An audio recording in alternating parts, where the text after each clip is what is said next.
हर कत्ल की कोई ना कोई वजह होती है, लेकिन कत्ल की एक कहानी बिल्कुल अलग है। जिसका कत्ल हुआ उसका कातिल से दूर दूर तक कोई लेना देना नहीं था और ना ही दूर दूर तक कोई संबंध था। फिर भी उसकी हत्या होती है। हत्या के बाद उसकी पहचान भी मिटा दी जाती है और फिर मिलती है एक नई पहचान।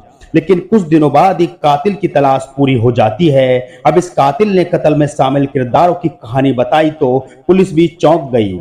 आज क्राइम की कहानी में ऐसी मर्डर मिस्ट्री जिसमें प्यार को पाने के लिए इंसानियत का खून कर दिया जाता है। इस कहानी की शुरुआत होती है उत्तर प्रदेश के गोरखपुर शहर से। यहाँ के इंजीनियरिंग कॉलेज के पास में ही कमलेशपुरम कॉलोनी है। इस कॉलोनी में काफी संख्या में लोग रहते हैं। क्राइम की एक कहानी भी उसी कॉलोनी से जुड़ी है। साल 2011 की उस समय गर्मी तेज थी। तारीख थी 10 जून। भीषण गर्मी की वजह से लोग दिन में कम ही निकलते थे। सूरज ढलने पर ही लोग घर से बाहर निकलना पसंद करते थे। उस घर में ही शाम के वक्त 24 साल की एक लड़की घर के बाहर निकलती है। उस लड़की का नाम था शिखा दुबे। वो घर की दहलीज से निकलती तो है, लेकिन फिर लौट कर नहीं आती है। कई घंटे बीत जाने पर भी कुछ पता नहीं चलता। परिवार के लोग उसकी तलाश करते हैं पर नहीं मिलती। फिर शक करते उस लड़के के घर जाते हैं जिससे वो शादी करने की जिद पर कर अड़ी थी। वही लड़का जिसका नाम दीपू था, उम्र तकरीबन 26 साल। अब शिखा के घर वाले दीपू के घर पहुंचते हैं, लेकिन वहां से दीपू भी गायब मिलता है। अब परिवार के लोग बेटी के गायब होने के पीछे दीपू पर आरोप लगाते हुए पुलिस में शिकायत कर देते हैं। लापता होने के अगले दिन यानी 11 जून 2011 को शहर के सिंगाड़िया इलाके के जंगलों में एक लड़की की लाश मिलती है। पुलिस ने सबको देखा तो उसकी कद काठी और कपड़ों से शिखा होने का शक हुआ। इसलिए पुलिस ने शिखा के पिता राम प्रकाश दुबे को भी मौके पर आकर पहचान के लिए बुलाया। पिता वहां पहुंचे। परिवार और अन्य रिश्तेदार भी उस जगह पहुंच जाते हैं जहां लड़की की लाश मिली थी। अब परिवार के लोग उस लाश को देखते ही चीखने चिल्लाने लगते हैं, क्योंकि वो लड़की कोई और नहीं बल्कि शिखा ही थी। वही कपड़े पहने थी जो पहनकर शिखा 10 जून की शाम घर से निकली थी। गले में वही धागा जिसे दूसरों की नजर से बचाने के लिए वो अपने गले में पहनती थी। वही चप्पल जो वो घर से पहनकर निकली थी। सब कुछ वही था। कद काठी भी वैसी थी। बस उसका चेहरा पहचान में नहीं आ रहा था, क्योंकि उसका चेहरा बुरी तरह से कुचल दिया गया था। चेहरे पर खून का सिर्फ लाल रंग ही दिख रहा था, बाकी कुछ नहीं दिख रहा था। अब उस लाश की पहचान होते ही लड़की के पिता से पूछा गया, आपको किस पर शक है? बिना कोई समय गवाए शिखा के पिता राम प्रकाश तुरंत कहते हैं कि कातिल वही है जिसके साथ वो भागी थी। नाम है दीपू यादव। अब गोरखपुर पुलिस ने तुरंत गुमशुदगी मामले की रिपोर्ट को हत्या की धाराओं में तब्दील किया और हत्यारे की तलाश शुरू कर दी।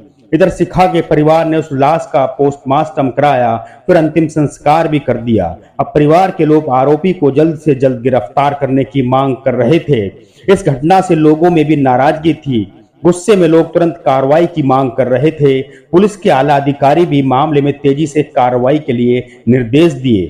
पुलिस ने अब आरोपी की तलाश के लिए उसके परिवार के लोगों से कड़ाई से पूछताछ शुरू की। पुलिस ने इस केस की जांच पुराने देसी पैटर्न पे की। उसके करीबी दोस्तों के बारे में पता लगाया। 50 से ज्यादा दोस्तों और परिवार के लोगों से पूछताछ करने पर एक दोस्त की जानकारी मिली, जिससे पूछताछ करने पर पुलिस को पता चला कि दीपू यूपी के ही सोनभद्र में हो सकता है। अब पुलिस सोनभद्र में आरोपी दीपू के फोटो के सहारे उसकी तलाश करते हुए वहां तक पहुंच गई जहां वो छुपकर और नाम बदल कर रह रहा था। अब पुलिस सादे ड्रेस में उसकी तलाश करते हुए एक कमरे के दरवाजे पर पहुंचती है। दरवाजा खटखटाती है। उस दरवाजे को एक लड़की खोलती है। उस लड़की को देखते ही सादे ड्रेस में पहुंची पुलिस चौंक गई। पुलिस की आंखों पर यकीन नहीं हो रहा था कि क्या वो सच में ये देख रहे हैं, क्योंकि वो लड़की कोई और नहीं बल्कि मरी हुई शिखा दुबे थी। फिर पुलिस को कमरे में दीपू भी मिल गया। अब पुलिस के सामने वही सवाल था कि जब शिखा जिंदा है तो फिर मरने वाली लड़की कौन थी। अब इस बारे में शिखा और दीपू से पूछताछ की गई, तब बेहद ही चौंकाने वाली बात सामने आई। दीपू और शिखा ने बताया कि इस अपराध में सिर्फ वही दोनों नहीं बल्कि 2 और बड़े किरदार हैं, जिसमें सबसे अहम दीपू का एक दोस्त है जिसका नाम सुग्रीव है, जो पेशे से ट्रांसपोर्ट कारोबारी था। उसकी कई गाड़ियां चलती हैं। उससे मिलकर ही खौफनाक साजिश को अंजाम दिया था। क्राइम के इन किरदारों में आखिर में ट्रक का एक खलासी भी शामिल हो गया था। दीपू और शिखा ने पुलिस को बताया कि दोनों एक दूसरे को बेहद प्यार करते हैं। दोनों का घर आसपास में ही है, इसलिए उनके मिलने पर लोगों को शक हो गया। इस बारे में शिखा के परिवार को जानकारी हुई तो पिता ने सबसे ज्यादा विरोध किया था। पिता ने साफ साफ कह दिया था कि कुछ भी हो जाए उस लड़के से शादी नहीं होने दूंगा। अगर ऐसा हुआ तो सब लोग मेरा मरा मुंह देखेंगे। ऐसे में दोनों परेशान हो गए थे, इसलिए घर वालों को बिना बताए ही 18 अप्रैल 2011 को एक मंदिर में जाकर शादी कर ली थी। शादी के बाद बिना किसी को बताए दोनों अपने अपने घर चले गए। अब दोनों एक साथ रहना चाहते थे, लेकिन ये बात पता थी कि घर वाले तो राजी नहीं होंगे। अब घर छोड़कर भाग गए तो पुलिस केस होगा, पकड़े गए तो फिर से अलग हो जाएंगे। ऐसे में ट्रांसपोर्ट कारोबारी सुग्रीव ने बताया कि वो काम के सिलसिले में सोनभद्र भी आता जाता है। वहां एक शादीशुदा लड़की है, उसका नाम पूजा है। उसकी उम्र भी 25-26 साल ही है। वो बिल्कुल शिखा जैसी दिखती है, दुबली पुतली वैसी ही जैसी शिखा है। पूजा की लंबाई भी शिखा के जैसी है। उसकी एक बेटी है। परिवार काफी गरीब है, मुश्किल से 2 वक्त की रोटी कमा पाते हैं। इसलिए एक बार वो काम के सिलसिले में मुझसे मिली थी। ऐसे में हम उसे काम के बहाने गोरखपुर बुला सकते हैं। पूजा का नाम आते ही प्यार को अंजाम देने के लिए इनके दिमाग में खतरनाक साजिश पनप जाती है। अब सुग्रीव के कहने पर काम के सिलसिले में पूजा गोरखपुर तक आने को तैयार हो जाती है। उसे 3000 रुपए देने का वादा किया जाता है और कुछ रुपए एडवांस भी देते हैं। ऐसे में पूजा राजी हो गई। वो परिवार से किसी को बुलाकर अपनी 3 साल की बेटी भी उन्हें देखभाल के लिए सौंप देती है, ताकि गरीबी में उसकी कमाई से भी घर का खर्चा चलना आसान हो जाए।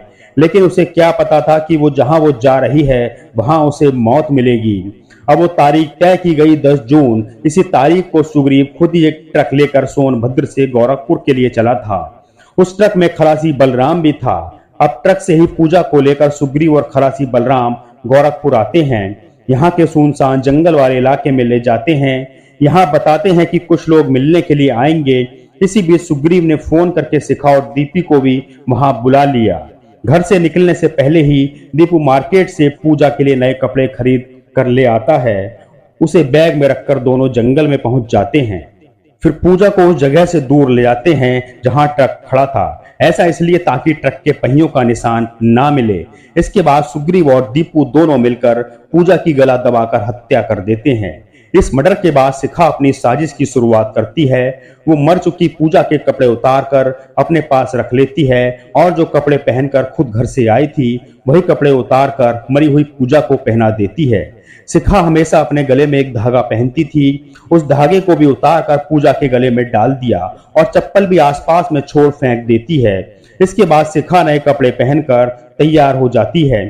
फिर धारदार और भारी हथियार से पूजा का चेहरा पूरी तरह से कुचल दिया जाता है, ताकि किसी भी तरह से चेहरा पहचान में नहीं आए।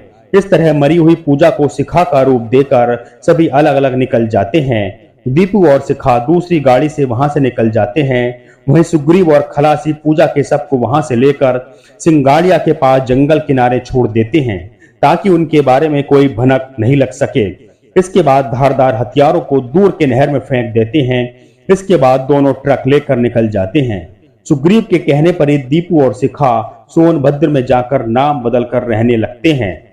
इस पूरे ब्लाइंड मर्डर केस का पुलिस ने 21 जून 2011 को खुलासा किया था। शिखा को अब उसके पिता से मिलवाया गया तो पहले तो उन्हें भरोसा ही नहीं हुआ।